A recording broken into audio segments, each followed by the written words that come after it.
সকল প্রশংসা মহান আল্লাহ তাআলার। আপনারা দেখতেই পাচ্ছেন আমরা এখানে আজকে এসেছি, এইটা হচ্ছে একজন জুলাই যোদ্ধার বাড়ি। আজকের যে বাংলাদেশকে নিয়ে আমরা স্বপ্ন দেখছি, আপনারা জানেন 5ই আগস্টের পরে নতুন যে বাংলাদেশ, যে স্বপ্ন যারা আমাদেরকে দেখিয়েছিল, আজকে আমার পাশে আপনারা দেখছেন এই ভাই হচ্ছে আমাদেরকে সেই স্বপ্নদ্রষ্টা। এনাদের কারণে আমরা এরকম একটি বাংলাদেশ পেয়েছি, এনারাই আমাদেরকে একটি বাংলাদেশ উপহার দিয়েছে। আপনারা জানেন গোটা বাংলাদেশ যেরকম একটা ফ্যাসিজমের আবরণের মধ্যে ঢাকা ছিল, সেখান থেকে বাংলাদেশকে পুনরুদ্ধার, গণতন্ত্রকে পুনরুদ্ধার করেছিল আজকে এই যে আপনারা দেখছেন আমাদের এই ভাই। ইনি হচ্ছেন জুলাই যোদ্ধা। জুলাই আন্দোলনের সময় উনি আহত হয়েছেন, গুলিবিদ্ধ হয়েছেন, মানবেতর জীবনযাপন উনি করছেন। চিকিৎসার অভাবে এখন পর্যন্ত উনি কাতরাচ্ছেন, সুচিকিৎসা উনি পাচ্ছেন না। আমি কথা বলার আগে আমি একটু আপনারা জানবেন, উনি বলতে চায়, ওনার পরিচয় উনি দেবেন। আপনি একটু আপনার পরিচয় দেবেন, আপনার নাম এবং এইটা হচ্ছে তুলসীপাড়া, গোবিন্দগঞ্জ উপজেলা, এইটা পৌরসভার মধ্যে না, কামারদহ ইউনিয়ন, গোবিন্দগঞ্জ উপজেলা কামারদহ ইউনিয়ন, তুলসীপাড়া। এটা তুলসীপাড়া নামক একটি জায়গা। ভাই একটু আপনার নাম কি? আমার নাম আব্দুর রশিদ। আব্দুর রশিদ, একটু আপনি কি বলবেন, মানে একটু বলবেন কি হয়েছিল সেদিন? আমার বাড়ি তুলসীপাড়া, পোস্ট চাঁদপাড়া, থানা গোবিন্দগঞ্জ, জেলা গাইবান্ধা। আচ্ছা, আমি থাকি ঢাকাতে। আমি দীর্ঘদিন ঢাকা থাকি। আমার এক ছেলে এক মেয়ে, বাড়ি থেকে ছেলে আন্টি কাছ থাকে, আমার ছেলে এক মাদ্রাসায় থাকে। আমরা 4টে ভাই ঢাকা থাকি। ঢাকা থেকে আমি রাজমিস্ত্রি কাম করি। আমি সব সত্য কথা বলবো।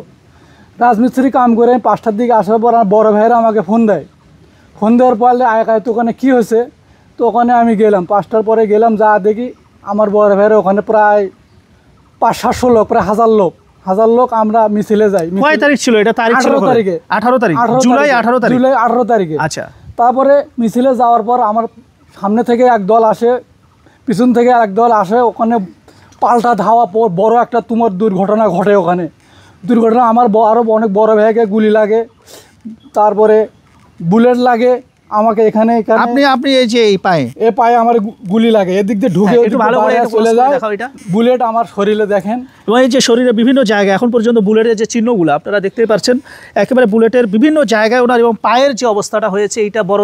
এখানে আপনি চিকিৎসা কেমন পাচ্ছেন? আমি কোনো চিকিৎসা পাইনি। আমি ওখান থেকে সরকারিভাবে কোনো সহায়তা এখন পর্যন্ত পাইনি না। আমি বলি, আপনি শোনেন। তারপরে ওখান থেকে আমার বড় ভাইয়েরা 2-3 ঘন্টা পর আমাকে ওখানে হাসপাতালে যায়। আরও অনেক ভাইয়েরা হাসপাতালে যায়। ওখানে আমাকে কোনো হাসপাতালে আমাকে ওখানে বহন করে না, কারণ সরকারে সব বন্ধ করে দিছে। বন্ধ করে দেওয়ার পর আমাকে কোনো চিকিৎসা হয় না। ওখান থেকে আমাকে এক ডাক্তারে আমাকে পঙ্গুতে পাঠায়, কি জানে কি লিখে দিছে, পঙ্গুতে পাঠায় আমাকে। আমার স্ত্রী আমাকে পঙ্গুতে নিয়ে যায় না। ওখানে পঙ্গুতে নিয়ে গেলে এখানে ঠ্যাংনি কাটা ফেলে দেবে। তারপরে আমাকে ওখানে স্ত্রীর সাথে আমাকে নেগালো হচ্ছে আমার মির্জাপুর কুমুদিনী হাসপাতালে। আমি ওখানে দীর্ঘদিন চিকিৎসা করি। ওখানে বড় 2টো অপারেশন হয় আমার। এখনও হাড় আমাকে ডিসপ্লে আছে, আমাকে আরও একটা অপারেশন করা লাগবে। আমি ওখানে 4 মাস ছিল। 4 মাস ছাড়ার পর আমি বাড়িতে যাই। বাড়িতে যাওয়ার পরে আমি টিভি চ্যানেলে দেখি। টিভি চ্যানেলে দেখার পর আমি সুস্থ হয়ে আমি ঢাকা যাই, ঢাকা বিশ্ববিদ্যালয়ে যাই। বিশ্ববিদ্যালয়ে যাওয়ার পর আমার বড় ভাইয়েরা আমার ওখানে বোর্ডে নিয়ে যায়। আমাকে বোর্ডে নিয়ে যাওয়ার পর ওখানে বোর্ড ভাইয়েরা আমাকে কাগজপাতি দেখে আমাকে দেশে পাঠায়। দেশে পাঠানোর পর এখানে আমি ঘোরাঘুরি করি। পুরো 4 মাস আমি এখানে ঘোরাঘুরি করি। 4 মাস ঘোরাঘুরি পারি। আমার টিমনও আমার কাগজপাতি দেখে ভালো দেখে তারপরে আমাকে হাসপাতালে পাঠায়। হাসপাতাল থেকে অনেক দিন পর আমাকে বোর্ডে বসায়। ওখানে বোর্ডে অনেক ডাক্তার বসে আমার কাগজপাতি দেখে ওখান থেকে আমার কাগজ দেয়। থানা আমাকে গেন করে থানা আমাকে কাগজ দেয়। তারপরে আমি সমস্ত কাগজ ডিটেলস আমি টিউন অফিসে জমা দিই। গাইবান্ধা ডিসি অফিসে পাঠায়। ডিসি অফিসে স্যার বলে তোমার কাগজ ওখানে জমা আছে, যে কী যে বলে আমি ওটা বলতে পারতেছি না। আচ্ছা, ওখানে আমার কাগজ এখন আছে। আমি কোনো ডিসি অফিসে জমা আছে না, ডিসি অফিসে নাই। ওটা কি জানি জুলাই ফাউন্ডেশন থেকে যোগাযোগ করেছিল কোনো? না, আমার কোনো জুলাই ফাউন্ডেশন থেকে আমার কোনো যোগাযোগ করে নাই। আমার কোনো যোগাযোগ করি নাই। আমি কোথাও যাই, আমি কোনো কিছু পাই না। আমার কাগজপত্র সবই ভালো। তাহলে এক বড় ভাইয়ের সাথে দেখা, আমাকে গাইবান্ধা এক বড় ভাইয়ের সাথে দেখা, ডিসি অফিসের সামনে। ও আমার কাগজপত্র দেখে কয় ভালো। সেই থেকে আমাকে ডিসি স্যারের সাথে আমার দেখা হয়নি এখনও। ওখানকার আমার কাগজপত্র সবই ভালো। ডিসি অফিস থেকে আমাকে এখানে কাগজ দিয়ে, সেখানেও আমি ওখানে জমা দিই। সব কিছু জমা দিয়ে আছে, ওখানেই আমার কাগজপাতি আছে। এখনও কাগজপাতি আমি ঢাকা যাইনি, এই অবস্থায় আমি আছি। মানে এখন পর্যন্ত আপনি সরকার থেকে তেমন কোনো সহায়তা পান নাই, চিকিৎসার কোনো সহায়তা পান নাই।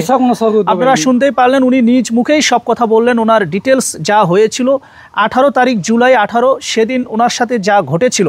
আজকে আপনারা দেখতেই পারছেন ওনার প্রতি যে সহানুভূতি আমাদের দেখানো দরকার, এইটা আমরা কেউ দেখাতে পারি নাই। আমি যদি বলি এইটা আমাদের জন্য অত্যন্ত লজ্জাকর একটা বিষয়। আমি সবসময় বলি, আগামী দিনে যারা নেতৃত্বে আসতে চান, যারা এই দেশকে নেতৃত্ব দিতে চান, যারা এই সমাজকে নেতৃত্ব দিতে চান, রাজনীতি যারা করেন, এই ধরনের মানুষদের পাশে দাঁড়াতে হবে। এই কারণ আপনারা জানেন বাংলাদেশ যখনই পথ হারাবে, ঠিক এই রকম কিছু নিঃস্বার্থবান ব্যক্তি তারাই কিন্তু এগিয়ে যাবে গুলিবিদ্ধ হওয়ার জন্য, রক্ত দেবার জন্য।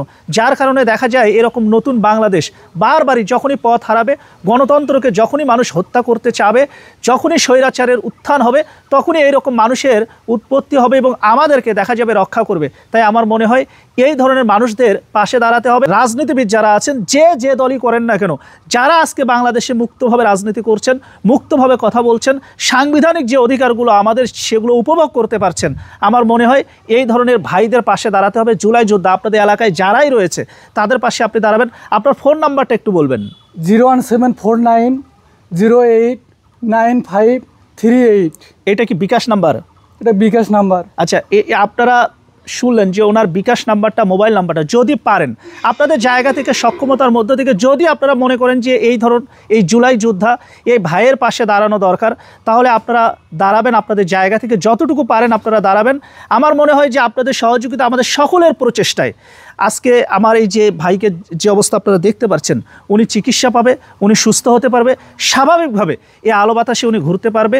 এই কারণে সবার প্রতি আমি অনুরোধ করতে চাই এবং সেই সাথে আমি অনুরোধ করব আমার এলাকার, বিশেষ করে গোবিন্দগঞ্জে যারা আপনারা আগামী দিনে যারা বিভিন্ন ফরম্যাটে নেতৃত্ব দিতে চাচ্ছেন, আপনারা এগিয়ে আসেন এই ভাইয়ের পাশে। দেখবেন মানুষ অন্তত আপনাদের জন্য দোয়া করবে, আল্লাহ বিভিন্ন ফরম্যাটে আপনাদেরকে দেখা যাবে সম্মানিত করবে। উনি আবার ফোন নাম্বারটা বলবে, একটু বলেন। 01749089538। এইটা হচ্ছে ওনার ফোন নাম্বার। ওনার সাথে আপনারা সরাসরি কথা বলতে পারেন, অথবা ওনার বিকাশ নাম্বারটা, এইটাই হচ্ছে ওনার বিকাশ নাম্বার। যদি পারেন দূর থেকেও আপনারা ওনাকে সহযোগিতা করতে পারেন। প্রবাসে যারা আছেন আপনারাও সহযোগিতা করতে পারেন। আমি একজন আইনজীবী, একজন অ্যাডভোকেট। আপনারা শুনতেই পারলেন যে ওনার কাগজপাতি যেগুলা, সবগুলো জেলা প্রশাসক, আমি ব্যক্তিগতভাবে চেষ্টা করব জেলা প্রশাসক মহোদয়ের সাথে কথা বলবার জন্য, আমার জায়গা থেকে ওনাকে যতটুকু সহযোগিতা করবার জন্য। আমি একজন আইনজীবী হিসেবে আপনারা জানেন আজকে আমার একটা রাস্তার একটা কাজ ছিল। আমি এই যে জৌরুল ভাই, আমার সাথে জলিল ভাই, আমরা যারা আসছি, আমরা সবাই সিদ্ধান্ত নিয়েছি যে ওই কাজটা আমরা না করে আমরা এই ভাইয়ের পাশে দাঁড়াবো। ভাই একটু, হ্যাঁ, এই যে আমার জায়গা থেকে যতটুকু আমি ওনাকে আর্থিক সহযোগিতা আমি ওনাকে দিয়ে যাচ্ছি, এইটা আমার পক্ষ থেকে আপনি রাখবেন, এটা আমার পক্ষ থেকে। এবং আমি চেষ্টা করব, আমি সবসময় ওনার খোঁজখবর নেওয়ার জন্য আমি চেষ্টা করব, ওনার পাশে থাকবার জন্য, সেটা যেভাবেই হোক ওনাকে সহযোগিতা করবার জন্য। আমি সর্বশেষ বারবার বলতে চাই, জুলাই যোদ্ধা যাদের কারণে আজকের বাংলাদেশ আমরা পেয়েছি, নতুন বাংলাদেশ আমরা পেয়েছি, তাদের পাশে আপনারা দাঁড়াবেন। সবাই ভালো থাকবেন, সবাই সুস্থ থাকবেন, সবার জন্য শুভকামনা থাকবে। আপনি দোয়া করবেন আমাদের জন্য, আপনার জন্য অনেক দোয়া। আমরাও আপনার জন্য দোয়া করব এবং আমরাও দোয়া করব আপনার জন্য। আমরা পাশে আছি আপনার, আমরা থাকতে চাই আপনার পাশে। আমার এই কথাটা আমার তামান দেশে যান চলে যায় ইনশাআল্লাহ। আপনারা শুনতে, আপনার ভিডিওটা একটু শেয়ার করবেন, বেশি বেশি শেয়ার করবেন। আমি বারবার বলেছি বেশি বেশি শেয়ার করবেন, তাহলে দেখা যাবে ওনার এই যে দুরবস্থা যেটা দেখতেই পাচ্ছেন, এটা হতে পারে কোনো একজন কারো না কারো নজরে আসবে এবং তার মাধ্যমে ভালো একটা চিকিৎসার ব্যবস্থা ওনার হবে। আল্লাহ হাফেজ।